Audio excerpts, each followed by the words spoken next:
പലരും പറഞ്ഞിട്ട് പിന്നെ പാടിയില്ല. ഒരു പാട്ട് പാടാൻ പറഞ്ഞിട്ട് 6 പാട്ടോ 5 പാട്ടൊക്കെ പാടി.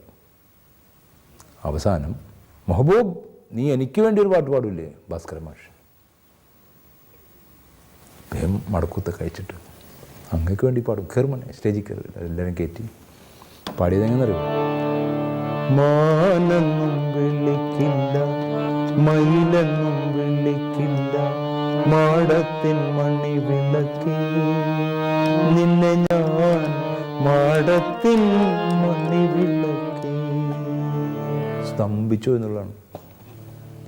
ആ സമയത്ത് ക്രിയേറ്റ് ചെയ്ത് വന്നിരിക്കുന്ന സാധനമാണ്. ഉള്ളിൽ കടന്ന് കരൾ കൊള്ളയടിക്കും നിന്നെ കള്ളിപ്പെണ്ണെന്ന് വിളിക്കും, നിന്നെ ഞാൻ കള്ളിപ്പെണ്ണെന്ന് വിളിക്കും. ആടാനും വരില്ല ഞാൻ, പാടാനും വരില്ല ഞാൻ, പാടത്തെ പച്ചക്കിളി ചൊല്ലിടാം പാടത്തെ പച്ചക്കിളി. ഒരു ഇരിപ്പുണ്ട് ഇങ്ങനെ, പാടത്തെ പച്ചക്കിളി എന്നുകൊണ്ട് മാനെന്നും ഇങ്ങനൊരു കയ്യടിയുണ്ട് തബിളിൻ്റെ കൂടെ. സഹിക്കാൻ പറ്റും.